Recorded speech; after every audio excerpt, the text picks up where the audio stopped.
So aprobado na nga sa NBA ang pagbili ni Mark Walter sa Los Angeles Lakers. Yan na po ay nanggaling mismo sa liga mga idol. Itong si Mark Walters na ang majority owner ng Los Angeles Lakers. Nagsimula siya bilang minority at paunti-unti niyang binili ang majority stake ng Los Angeles Lakers. Ngayon, ang kinagandahan lang dito ay walang dapat na ikabahala ang mga fans ng Los Angeles Lakers. Hindi po ito matutulad sa Dallas Mavericks. Mayroon kasing pagkakalintulad yung sa Dallas Mavericks at sa Los Angeles Lakers.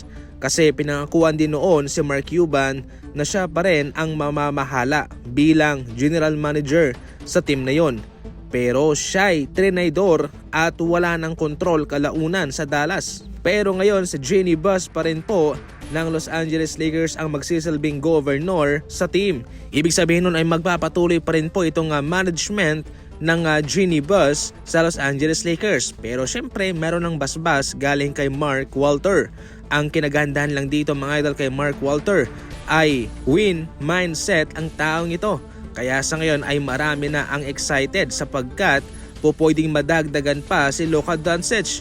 Ngayon nga ho, biro pa ng mga Lakers fans, mas mabuting mag-trade na lang sila para kay Wembanyama. Itong si Mark Walter ay kilalang kumukuha talaga ng mga superstar para matulungan lang ang kanyang kupunan.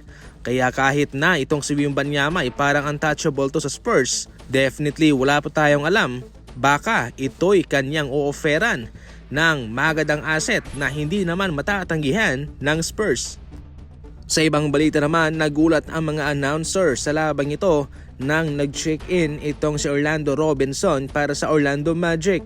Ito po yung kauna-unahan sa history ng NBA na mayroong isang player na nasa jersey ang kanyang pangalan. Orlando ang kanyang first name, samantalang Robinson naman ang kanyang apelyido at siya'y naglalaro para sa Orlando Magic. Samantala, ito naman ang pinaka-latest na standing sa ngayon.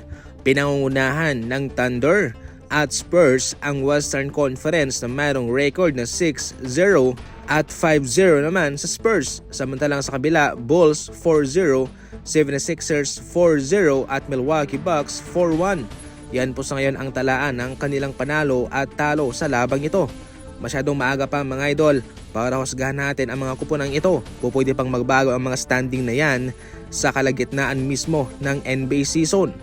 Warriors nasa pang-apat na posisyon, 4-2 ang kanilang kartada. Yung Blazers 3-2, Grizzlies 3-2, Lakers 3-2, Utah Jazz 2-2 naman. Ang Cavaliers 3-2, Pistons 3-2, Knicks 2-2, Hawks 2-3. Yung Dallas Mavericks na mataas ang hype, nasa ika-12 posisyon, 2-3 ang kanilang kartada. Yung Kings nga 1-4. Yung Pelicans at ang Nets wala pang panalo.